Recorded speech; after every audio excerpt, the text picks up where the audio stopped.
12월이 가까이 오면 교회는 대강절을 맞이하게 됩니다. 대강절은 우리 아기 예수님의 오심을 기다리는 그러한 절기입니다. 앞으로 우리 4주간 이제 초를 하나하나씩 밝혀가게 될 것입니다. 그리고 4개의 초가 밝혀지면 우리는 성탄절을 맞이하게 될 것입니다. 기독교는 기다림의 종교라고 이야기를 합니다. 메시아를 대망했던 많은 사람들은 예수 그리스도 메시아의 오심을 기다렸습니다. 마가의 다락방에 모였던 120명의 성도들은 약속하신 하나님의 성령이 그들 가운데 임할 때까지 예루살렘을 떠나지 않고 기다렸습니다. 이제 교회와 성도는 주님이 약속하신 말씀대로도 말씀 그대로 다시 오실 예수님을 기다리고 있습니다.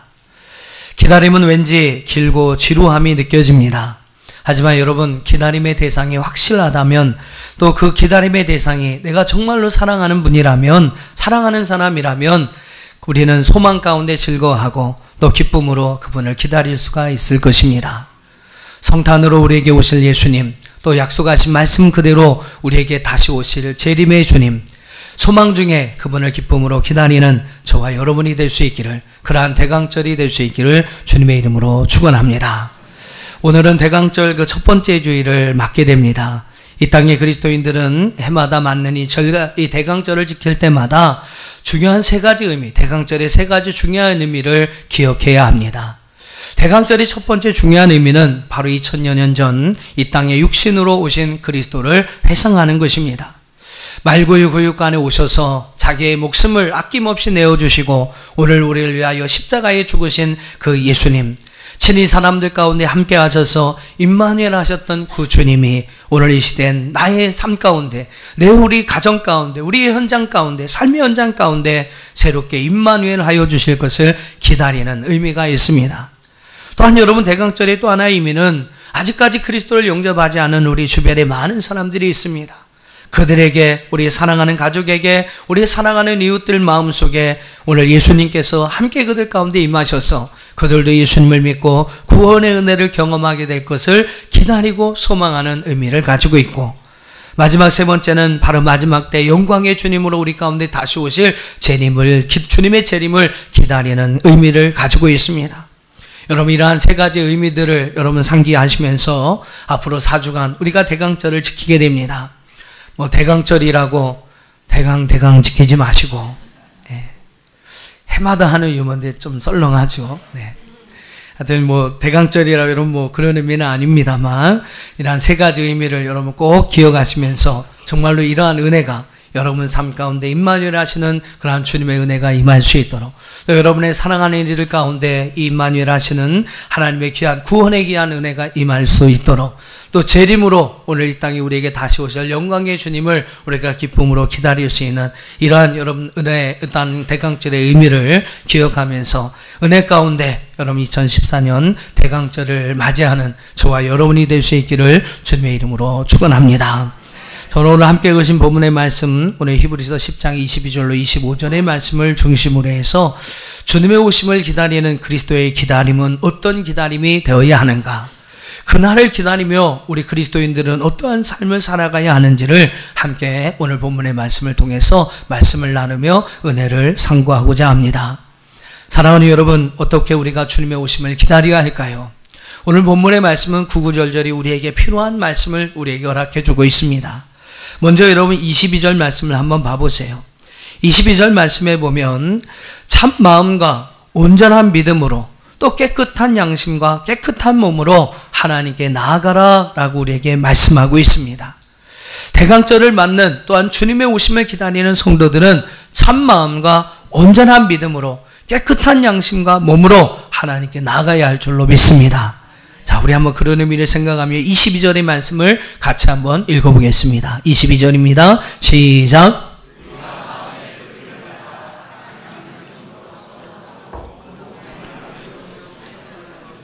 참마음과 온전한 믿음으로 하나님께 나아가자. 예수님의 오심을 기다리는 성도들은, 주님의 오심을 기다리는 성도들은 날마다 하나님께 나아가는 삶을 살아가야 합니다. 여러분, 우리가 하나님께 나아간다는 것이, 하나님께 나아갈 수 있는 것이 얼마나 하나님께서 우리에게 주신 큰 은혜인지를 다시 한번 생각해 봐야 합니다. 예수님이 오시기 이전에 여러분 아무나 하나님 앞으로 나갈 수가 없었어요. 하나님의 임재를 상징하는 지성소, 그 법궤에는 대제사장만 1년에 한 번 속죄일에 나갈 수 있는 그러한 곳이었습니다. 그래서 그곳에서 하나님을 만나고 하나님의 주신 말씀을 듣게 되죠. 여러분, 그 성소와 지성소 사이에는 아주 두툼한 휘장이 쳐져 있었습니다. 바로 이것은 그 성소, 지성소에 나아갈 때의 어떠한 경계, 아무나 나갈 수 없다는 그러한 구별을 의미하는 휘장이었습니다. 그런데 여러분, 예수님께서 오늘 우리 가운데 오셔서 또한 십자가에서 고통을 당하시고 십자가에서 죽으실 때 바로 그 성소의 휘장이 찢어졌다, 갈라졌다라고 성경은 우리에게 말씀하고 있습니다. 바로 예수님께서 이 땅에 오셔서 우리를 위한 십자가의 구속의 사역을 통해서 이제는 그 예수 그리스도를 통해서 누구나 하나님 앞에 나갈 수 있는 은혜의 길이 열린 줄 믿습니다. 이제는 여러분 누구나 하나님 앞에 나가 하나님과 교제할 수 있고 바로 예수 그리스도를 힘입어 하나님 앞에 나갈 수 있는 은혜를 얻게 된 것이죠. 그리고 여러분 그 은혜로 말미암아 하나님의 임재와 하나님의 능력 가운데 우리의 삶을 살아갈 수 있는 놀라운 은혜가 우리에게 공급되었습니다. 여러분, 이것이 얼마나 큰 은혜요, 큰 특권이요, 큰 축복이겠습니까? 우리는 날마다 기쁨과 감사함으로 하나님께 나가야 할 줄 믿습니다. 이 은혜를 예수 그리스도를 통해서 우리에게 허락하신 이 은혜, 이 특권, 이 축복을 우리가 누려야 할 줄 믿습니다. 하나님과 말씀과 기도로 여러분 교제하기를 기뻐해야 하고, 예배의 자리에 나와서 여러분 하나님 만나기를 사모해야 하고, 삶 속에서 늘 하나님과 함께 동행하는 삶을 살고자 해야 합니다. 사랑하는 성도 여러분, 한번 여러분 자신에게 한번 물어봐 보세요. 여러분 자신에게 한번 질문해 보세요. 우리가 하나님 앞에 나아가는 것, 그리고 하나님과 함께 교제할 수 있는 이 은혜와 특권을 여러분 얼만큼 누리면서 그동안 살아오셨습니까? 우리는 말씀과 기도로 하나님 앞에 나아갈 수 있습니다. 예배를 통해서 하나님을 만날 수 있어요. 그분과 여러분 교제할 수 있습니다. 그분의 음성을 듣고 그분의 인도하심을 따라 우리의 모든 삶을 살아갈 수 있는 길이 바로 예수 그리스도를 통해서 우리에게 열려졌습니다. 그런데 여러분 얼마나 많은 사람들이 그 은혜를 누리면서 살아가고 있느냐라는 것이죠. 중요한 것은 여러분 하나님 앞에 나갈 때 어떻게 나가느냐. 오늘 22절의 말씀은 우리에게 세 가지를 말씀하는데 그분 앞에 나갈 때 세 가지의 준비가 있음을 우리에게 말씀합니다. 첫 번째는 한번 따라해 보세요. 참마음을 가지고 나갑니다. 우리는 참마음을 가지고 주님 앞에 나가야 합니다. 참마음, 진실한 마음, 성실한 마음, 정직한 마음, 위선이 없는 마음을 이야기하죠. 하나님께서 여러분 우리에게 이러한 마음으로 대하여 주셨어요. 우리는 바로 이러한 마음으로 여러분 하나님 앞에 나가야 한다라는 겁니다. 두 번째는 온전한 믿음을 가지라라고 말씀하고 있습니다. 온전한 믿음을 가지고 하나님 앞에 나가라. 한번 따라해 보세요. 온전한 믿음을 가지자. 온전한 믿음은 무엇이겠습니까? 바로 예수 그리스도만이 우리를 하나님 앞으로 인도할 수 있는 분이라는 믿음이죠. 그분을 통해서만 우리가 하나님 앞에 나갈 수 있다는 믿음을 가지라라는 겁니다. 여러분 다른 길은 없습니다. 하나님 앞으로 나갈 수 있는 유일한 길은 오직 예수 그리스도뿐이십니다. Only one way, 오직 한 길, 다른 길은 없다. 여러분 이러한 믿음을 가지라고 우리에게 말씀하고 있고 또 이러한 온전한 믿음을 가지고 여러분 하나님 앞에 나가라고 말씀하고 있습니다. 세 번째는 뭡니까? 물과 피로 완전히 씻어 깨끗해진 그러한 양심과 몸을 가지고 하나님께 나가라라고 말씀하고 있어요. 여러분 22절을 한 번만 더 보세요. 22절에 뭐라고 기록됐습니까? 우리가 마음의 뿌림을 받아 예수의 피로 또한 성령의 은혜로 또 물로 뿌림을 받아 악한 양심으로부터 벗어나고 몸은 맑은 물로 씻음을 받았다라고 말씀하고 있습니다. 여러분 하나님 앞에 나갈 때 하나님은 거룩한 분이시기 때문에 우리 안에 더러움이 있다면 하나님 앞에 나갈 수가 없어요. 우리 안에 죄가 있다면 여러분 하나님 앞에 나갈 수가 없습니다. 그래서 여러분 우리가 하나님 앞에 나갈 때는 예수의 피로 또한 주님이 우리에게 허락하신 물과 성령으로 깨끗함을 받고 우리의 악한 양심이 깨끗하여지고 우리의 더러운 몸이 물로 깨끗하게 씻음 받고 하나님 앞에 나가야 한다라고 성경은 우리에게 말씀하고 있습니다. 1년에 한 번씩 이스라엘 백성들은 대속죄일에 대제사장이 백성들의 모든 죄를 사하기 위하여 하나님의 임재의 장소인 지성소에 들어갑니다. 그리고 그 지성소 법궤를 덮는 뚜껑인 속죄소 위에 희생제물의 피를 뿌립니다. 그리고 그곳에서 백성들의 죄를 속죄함을 받게 되죠. 그렇게 여러분 속죄함을 받아야만 하나님과 이스라엘 백성들 간의 관계가 새롭게 형성이 되는 거죠. 그래서 여러분 다시 이스라엘 백성들이 하나님이 주시는 은혜를 누리면서 그들의 삶을 살아갈 수 있는 은혜의 길이 열리게 되는 것입니다. 그러니까 1년에 한 번씩 이 속죄일에 그러한 행사를 행하는 것이 이스라엘 백성들에게는 참 중요한 일이었어요. 여러분 마찬가지입니다. 우리도 날마다 예수 그리스도께서 우리를 위하여 흘려주신 주님의 피로, 또한 하나님께서 우리에게 주신 물과 성령으로 깨끗함을 받고 여러분 하나님 앞에 나가는 성도들이 되어야 할 줄로 믿습니다. 여러분 근본 대강절을 맞이하는 사랑하는 성도 여러분, 이 대강절 기간 동안에 과연 나는 참마음으로 하나님 앞에 나가고 있는가? 온전한 믿음으로 하나님 앞에 나가고 있는가? 깨끗해진 양심과 깨끗한 몸으로 하나님 앞에 나가고 있는지를 한번 점검해 보시면서 정말로 하나님이 원하시고 기뻐하시는 대로 여러분 주님 앞에 나갈 수 있는, 하나님 앞에 나갈 수 있는 저와 여러분이 될 수 있기를 주님의 이름으로 축원합니다. 두 번째로 23절의 말씀 보니까 믿는 도리의 소망을 굳게 잡아야 한다라고 말씀하고 있어요. 즉 주님의 오심을 기다리는 성도는 믿는 도리의 소망을 굳게 잡으라라고 말씀하고 있습니다. 자, 한번 23절의 말씀을 읽어보겠습니다. 23절 같이 읽습니다. 시작.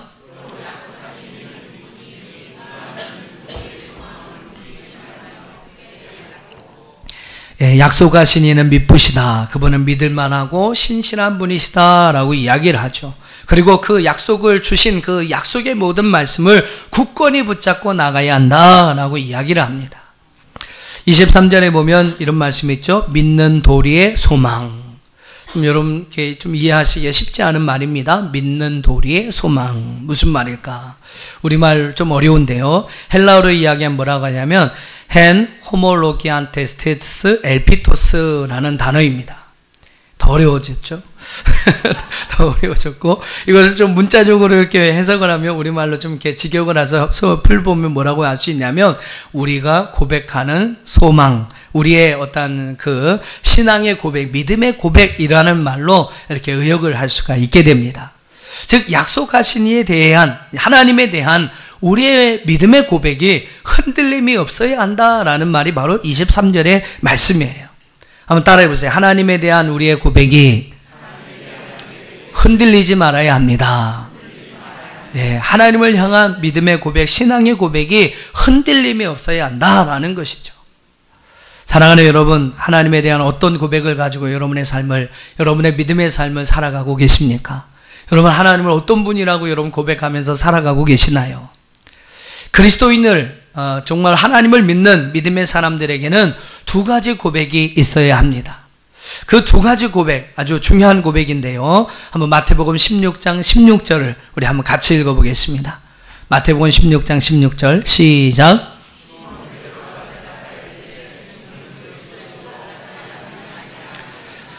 여러분 베드로의 신앙 고백인데 이 베드로의 신앙 고백을 들으시고 예수님이 얼마나 기뻐하셨습니까? 그러면서 뭐 바요나 시몬아 네게 복이 있다라고 말씀하시면서 아주 뭐 속삭속삭과 같이 오늘 이 베드로를 축복하신 예수님의 모습을 보게 되죠. 왜 이 고백이 예수님을 기쁘시게 하는 고백이었을까? 이 고백 안에는요, 예수님이 오늘 이 땅에 우리에게 오신 두 가지 그러한 이유를 분명하게 말씀하고 그러한 고백이 분명하게 담겨져 있기 때문이라는 거죠. 주님의 오심을 기다리는 성도는 이 두 가지 신앙의 고백에 결코 흔들림이 없어야 합니다. 한번 따라해 보세요. 주는 그리스도시요 살아계신 하나님의 아들이십니다. 주님의 성탄을 기다리는 여러분, 또 주님의 다시 오심을 기다리는 여러분, 이 두 가지 신앙 고백에 흔들림이 없기를 주님의 이름으로 축원합니다. 주는 그리스도시요 살아계신 하나님의 아들이십니다. 이 내용만 가지고도 여러분 1시간, 2시간 이렇게 강의할 수 있는 내용인데요. 간단하게 이 고백이 왜 중요한지를 말씀을 드리면 이렇게 정리할 수 있습니다. 우리는 원래 하나님의 형상을 닮은 하나님의 자녀로 지음받은 줄 믿습니다. 할렐루야. 네, 여러분 하나님께서 우리 인간을 지으실 때 하나님의 형상을 따라 지으셨다고 그랬고, 우리 인간을 지으실 때에만 우리 코에 생기를 넣어주셔서 오늘 우리가 생명이 되었다라고 성경은 우리에게 말씀하고 있어요. 인간에게만 여러분 영이 있어요. 즉 인간에게만 여러분 육신은 흙으로 지어져서 흙으로 돌아갔고 그 영은 그 영을 주신 하나님께로 돌아갈 수 있다고 말씀하는데, 우리 인간에게만 여러분 천국이 있는 것입니다. 뭐 어저께 이제 인터넷을 제가 검색을 해보다니까 하다 보니까 뭐 교황이 뭐 짐승들도 그렇죠 뭐 이렇게 개나 고양 이런 짐승들도 뭐 천국이 있다 그러면서 이렇게 물음표가 딱 찍혀 있는 그러한 이제 기사를 보긴 했습니다만 여러분 잘못된 거죠. 인간을 창조하실 때만 하나님께서 생기를 넣어주시지 않았습니까? 다른 짐승을 창조하실 때는 그냥 흙으로 빚으신 거예요. 오직 인간만 흙으로 빚으시고 그 코에 생기를 넣어주셔서 생명이 되었다. 살아있는 영적 존재가 되어서 하나님과 교제할 수 있는 생명이 되었다. 살아있는 영적 존재가 되었다라고 성경은 말씀하고 있습니다. 분명히 알아야죠. 우리 인간만이 여러분 돌아갈 우리의 본향 하나님 나라가 있는 것입니다. 자, 아무튼 우리는 하나님의 형상을 따라 지음받은 존재고 하나님의 형상을 따라 지음받은 그래서 하나님의 자녀로서 살아갈 수 있는 놀라운 은혜와 권세가 우리에게 주어지는 것이죠. 근데 여러분 언제 그 형상을 잊어버리게 됩니까? 안타깝지만 우리 믿음의 조상, 우리의 어떻게 육신의 조상이었던 아담 그 한 사람의 불순종함으로 말미암아 죄가 우리 가운데 들어오게 되죠. 그리고 그 죄로 말미암아 우리는 하나님의 형상을 잃어버리게 됩니다. 그러면서 더불어 하나님의 자녀됨으로 우리에게 주신 하나님의 놀라운 은혜와 특권을 다 잃어버리게 돼요. 근데 여러분 바로 그 하나님께서 자기의 아들 독생자 예수 그리스도를 이 땅에 보내주시면서 그분의 십자가에 못 박아 죽게 하셨습니다. 그리고 여러분 그분을 믿으면 구원을 받게 하시고 하나님의 자녀가 되는 놀라운 권세를 우리에게 허락해 주셨어요. 바로 여러분 예수님을 통해서 잃어버렸던 하나님의 형상, 잃어버렸던 하나님의 자녀됨의 은혜들 회복시켜 주기를 원하셨다는 겁니다. 그래서 여러분 그 예수님은 하나님의 아들로 우리 가운데 오셨습니다. 그리고 우리를 위하여 십자가에 죽으셨죠. 여러분 이러한 의미에서 베드로의 예수님은 살아계신 하나님의 아들이십니다 라는 고백은 중요한 것이죠. 우리 안에 잃어버린 하나님의 형상, 우리 안에 잃어버린 자녀됨의 특권과 축복을 다시 회복시켜 주시기 위해서 예수님이 이 땅에 오셨습니다. 할렐루야. 또 예수님은 그리스도이십니다. 믿으시길 바랍니다. 그리스도라는 말은 이제 아람어에서 이렇게 되는 말인데 아람어로는 메시아라는 말이에요. 그 말의 의미는 뭐냐면 기름 부음을 받다라는 뜻입니다. 구약에서는요 세 종류의 사람에게 기름 부음이 행하여집니다. 세 사람을 메시아적 어떠한 사명을 가진 사람이다 라고 이야기를 하는데 바로 제사장과 선지자와 왕입니다. 이 세 분류의 사람에게 기름 부음이 행하여지게 되죠. 원래 여러분 우리가 하나님 앞에 창조를 받을 때 우리 인간에게는요 하나님께서 5가지의 놀라운 축복을 허락해 주셨습니다. 하나님께서 인간을 창조하시고 우리 인간을 얼마나 축복하기 원하셨으면 완전한 축복, 오중 축복이라고 하는데 우리 인간을 어떻게 축복하셨는데 보세요. 생육하고 번성하고 땅에 충만하고 땅을 다스리고 땅을 정복하여라. 모든 여러분 우리 인간에게 주실 수 있는 모든 축복을 하나님께서 우리 인간에게 창조하신 인간에게 허락하여 주셨습니다. 우리 인간은요 이와 같은 하나님이 주신 놀라운 통치권이 있다라는 사실이죠. 모든 것을 다스리고 정복하고 통치할 수 있는 그러한 통치권이 우리에게 주어졌습니다. 그런데 여러분 또 안타까운 사실이 뭐예요? 아이고 죄가 뭔지 모르겠지만 그 죄로 인하여 하나님 우리에게 허락하신 이러한 통치권을 다 잃어버리게 되죠. 그래서 이제는 땅을 정복하는 게 아니라 땅에서 노동하고 땀 흘리지 않으면 땅의 곡식을 얻을 수가 없게 됩니다. 이제는 땅과 사람이 서로 돕는 아니면 이제 사람이 땅을 지배하는 그러한 관계가 아니라 이제 서로 해를 끼치는 그러한 관계로 변화되었다라고 성경은 말씀하고 있어요. 바로 여러분 오늘 죄를 범함으로 인하여 하나님께서 우리에게 허락하신 통치권을 잃어버리게 되었습니다. 그런데 역시 여러분이 통치권을 회복시켜 주시기 위해 누구를 보내셨을까요? 예수님을 보내신 줄로 믿습니다. 그분은 우리의 그리스도로, 그분은 우리의 메시아로, 기름 부음을 받은 자로 우리 가운데 오셔서 제사장으로서, 선지자로서, 왕으로서 우리가 잃어버린 모든 통치권을 회복하기 위해서 이 땅에 오셨다는 겁니다. 타락하는 우리 인간들이 여러분 바로 그리스도로 살아계신 아들이신 예수 그리스도를 믿는 그 믿음으로 구원을 받아야만 잃어버린 자녀됨의 축복을 회복하게 되는 것이고 잃어버린 여러분 통치권을 회복할 수가 있게 되는 것이죠. 그래서 여러분 주는 그리스도시요 그분은 살아계신 하나님의 아들이십니다라는 이 두 고백이 그렇게 중요한 고백이고 베드로의 이 고백을 들으시고 예수님이 그토록 기뻐하셨다라는 겁니다. 오늘 주님을 기다리는 우리 성도들의 삶은 이 두 가지 믿음의 고백, 이 두 가지 신앙의 고백에 흔들림이 없어야 할 줄로 믿습니다. 오늘 여러분이 베드로의 이 신앙 고백, 정말 이 고백이 여러분의 입에서 떠나지 않도록, 특별히 대강절을 지키는 기간 동안에 주는 그리스도시요 살아계신 하나님의 아들이십니다. 이러한 믿음의 고백이 여러분의 입 가운데, 입술 가운데 떠나지 않기를 주의 이름으로 축원합니다. 입으로 고백하는 것뿐만 아니라 여러분의 삶 가운데 정말로 그분이 나의 그리스도이십니다. 그분은 나를 위해 이 땅에 오신 하나님의 아들이십니다. 베드로 같은 그러한 고백이 저와 여러분 가운데, 그러한 믿음이 저와 여러분 가운데 있기를 주님의 이름으로 축원합니다. 그래서 그 믿는 도리의 소망을 굳게 잡고 주님을 기다리는 저와 여러분 될 수 있기를 주님의 이름으로 축원합니다. 세 번째로 24절의 말씀 보면 뭐라고 말씀하고 있어요? 서로 돌아보아 사랑과 선행으로 서로 격려하라 라고 우리에게 말씀하고 있습니다. 자, 우리 22절에서는 믿음에 관해서 이야기를 했습니다. 그렇죠? 23절에서는 소망에 관해서 이야기를 합니다. 뭐가 남았어요?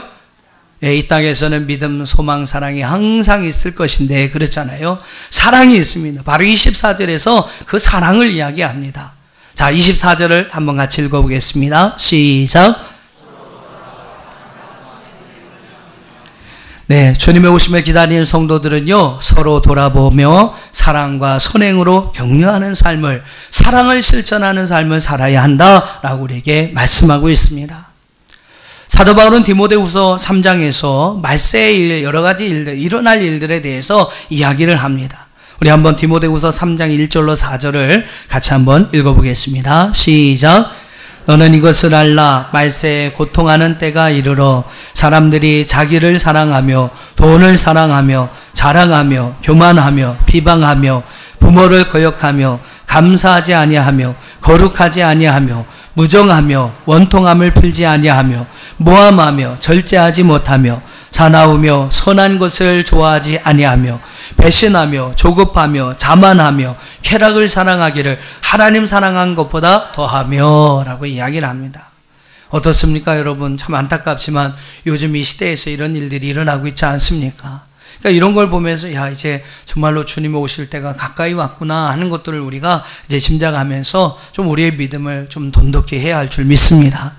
자, 여러 가지를 이야기해요. 뭐 자랑하고 교만하고 부모를 거역하고 감사가 없고 거룩하지 않고 무정하고 싸납고 선한 것을 좋아하지 않고 배신하고 뭐 여러 가지 일들을 이야기하는데, 여러분 중요한 것, 가장 처음 가장 마지막에 이야기하는 것이 뭐냐면 자기를 사랑하며 돈을 사랑하며 또 자기의 쾌락을 사랑하기를 하나님을 사랑하는 것보다 더하다라고 이야기를 합니다. 말세 여러분 징조 가운데 하나가 바로 사랑이 식어진다는 거죠. 마태복음 24장에서는 말세에 사랑이 식어지게 된다라고 말씀하고 있습니다. 하나님 사랑보다는 자기 사랑을 하고 이웃 사랑에 대해서 말하고 실천하기보다는 돈을 사랑하고 자기의 쾌락을 사랑하는 그런 시대가 온다라는 거예요. 바로 이때가 여러분 마지막 종말의 때라는 겁니다. 우리 그리스도인들은 어떤 삶을 살아가야 하겠습니까? 바로 이 사랑이 식어져가는 이 시대 가운데 우리는 더욱더 뜨겁게 사랑하는 자가 되어야 할 줄 믿습니다. 베드로전서 4장 8절을 우리 한번 같이 읽어보시죠. 시작. 무엇보다도 뜨겁게 서로 사랑할지니 사랑은 허다한 죄를 덮느니라. 다시 한번 읽어보시죠. 시작. 무엇보다도 뜨겁게 서로 사랑할지니 사랑은 허다한 죄를 덮느니라. 할렐루야. 여러분 부부간에 더 사랑하시길 바랍니다. 여러분 가족들 더 사랑하시길 바랍니다. 여러분 자녀들 더 사랑하시길 바랍니다.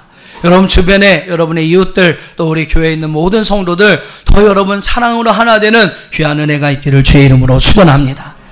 주님을 기다리는 성도의 삶은 사랑이 식어지면 안 된다는 거예요. 여기서 말하는 사랑은 분명합니다. 자기를 사랑하는 게 아니에요. 다른 걸 사랑하는 게 아닙니다. 하나님을 사랑하고 그 하나님이 주신 사랑으로 내 이웃을 내 몸과 같이 사랑하라는 거예요.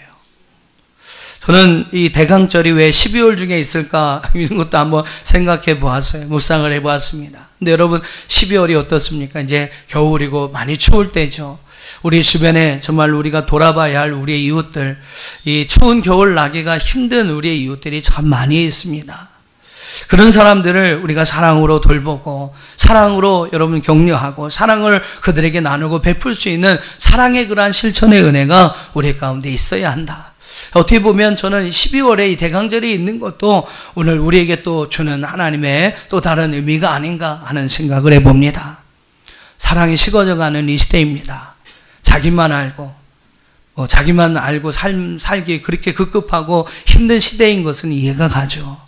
그럼에도 불구하고 우리는 여러분 이 말씀을 기억하면서 하나님을 사랑하는 데 힘써야 하고 우리 이웃에 있는 많은 어렵고 힘든 사람, 나보다 좀 못한 사람, 나보다 더 힘든 사람들을 사랑으로 돌아보고 그들에게 주님의 귀한 사랑들을 함께 나누는 귀한 은혜가 우리 가운데 있어야 할 줄로 믿습니다. 2014년 이 대강절을 통해서 여러분 안에 정말로 주셨던 하나님의 그 사랑, 처음 사랑이 아마 다 있으실 거예요. 믿음 생활 오래 하신 분들은 처음에 하나님을 사랑하셨던 그런 마음들이 다 있으실 겁니다. 우리 대강절을 통해서 여러분 그 하나님을 향한 처음 사랑을 회복할 수 있기를 축복합니다. 그리고 여러분 그 하나님의 사랑을 다시 한번 기억하면서 이제 그 사랑으로 우리 이웃을 돌아보고 어려움 가운데 고통당하는 사람들을 돌아보고 격려하고 정말로 그들에게 사랑을 베푸는 귀한 삶을 살아갈 수 있는 저와 여러분이 될 수 있기를 주님의 이름으로 축원합니다. 자, 믿음, 소망, 사랑 다 이야기했는데 또 뭐를 이야기할 것 같습니까? 자, 25절의 말씀을 보세요. 25절에 보면 좀 엉뚱한 것 같습니다. 믿음, 소망, 사랑 참 중요한 것인데 25절에서 히브리서의 기자는 한 가지를 더 이야기해요. 뭐를 이야기하냐면 모이는 일에 힘써야 한다라고 이야기를 합니다. 믿음, 소망, 사랑 이게 좀 뭐 이해가 가고 좀 중요한 주제인데 라고 생각을 하는데 여러분 그만큼 중요한 주제, 주님의 오심을 기다리는 성도로서 해야 할 또 하나의 중요한 것이 무엇이냐면 모이기에 힘써라 라고 성경은 말씀하고 있습니다. 자, 25절을 한번 같이 읽어보겠습니다. 25절 시작.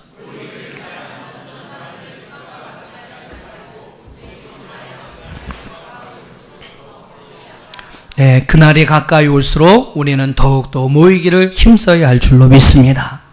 주님의 오심을 기다리고 주님의 오심을 맞이하길 원하는 성도는요, 모이기에 힘써야 합니다. 모여서 함께 기도하고 모여서 함께 교제하고 모여서 함께 말씀을 나누고 모여서 함께 찬송하고 모여서 온 성도들이 한마음 한뜻으로 하나님을 예배하는 삶을 살아야 한다라는 것이죠. 성령으로 충만했던 초대교회의 특징이 무엇입니까? 한번 사도행전 2장 46, 47절의 말씀을 같이 한번 읽어보겠습니다. 시작.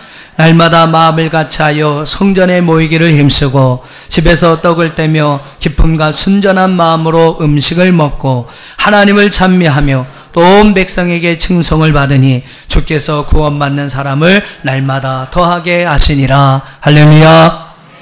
성령 충만했던 초대교회의 특징이 무엇이었습니까? 그들은 날마다 마음을 같이하여 성전에 모이기를 힘썼다. 또 가정에서 모이기를 힘썼다. 여러분 이것이 바로 부흥하는 초대교회 성령 충만했던 교회의 모습이었다는 것입니다.